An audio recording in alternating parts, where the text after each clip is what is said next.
So you've been doing this 30 years, and you're still going strong. Extraordinary energy as you talked to us just a few minutes ago over breakfast. I want you to talk a little bit about that. I'd love to hear what you've learned from the early years that you continue to do now as it relates to pacing, as it relates to scheduling, and doing this for the long haul. And specifically, we live, as you live, in the world of multi-service. Yeah. You know, when your dad and my dad as pastors, Yep. they did a service, Yeah. and then they did Sunday night, Wednesday night. You know, at least we're only doing one sermon a week, but we're doing it like 5 or 6 times in a day. Yeah. Talk a little bit about what you've learned about pacing, if you don't mind.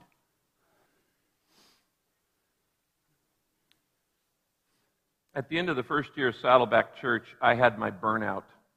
I had my midlife crisis at age 26. I just thought, I'll get it over early. So when I hit my 40s, I just went right through it. The first year of the church, I was working about 18, 20 hours a day, loving every minute of it. If you want to understand Rick Warren, I am addicted to change lives.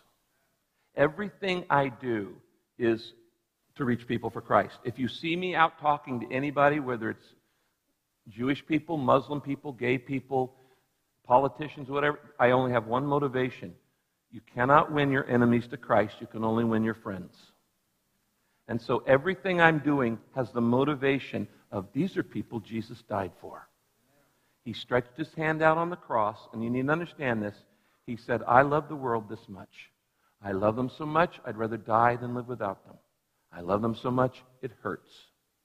And so everything I do is about changed lives. It has nothing to do with politics. I have absolutely zero trust in politics.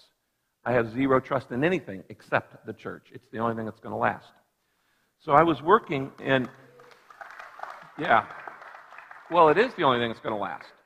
I was working 18, 20 hours a day, and the last Sunday of 1980, 25 years old, and I stood up to speak and fainted. I was so burnt out. In a sermon? In a sermon, behind the pulpit. And the next year, 1981, I was depressed the entire year. For an entire year, a cloud over my head. It wasn't, oh, God, build a great church. It was, can I put one foot in front of the next? Anybody know what I'm talking about? Anybody relate to this? And how big was the church at that point? 150 people. Okay. Yeah. And it was like, can I make it through Sunday? Can I make it through one service? I said, God, I could do one, I could never do two. We started 2. I could do 2, but I could never do 3. I could do 3, but I could never do 4. And on and on and on until, now Easter this year we had a total in our venues, our campuses, and our services, 46 different services for the 50,000 plus people who came at Easter. So it really is a little bit different than the first year. But now I grew up, you need to understand, I grew up in a town of less than 500 people.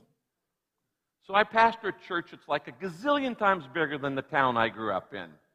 50,000, there are over 100,000 names on Saddleback's roll. I could be a mayor, Mayor Rick. But anyway, so I burned out, and during that year, the Lord had to teach me a bunch of lessons that actually prepared me to be able to handle an enormous amount of stress that I didn't know would come into my life. And one of them, things he taught me was out of Joshua, where he says, I will not give you the land all at once. I'm going to drive them out little by little. The giants. The giants. I'm going to drive the giants out little by little, and they'll be pacing growth so you'll be able to handle it. I can show you how to grow a healthy church. I cannot show you how to grow a healthy church fast.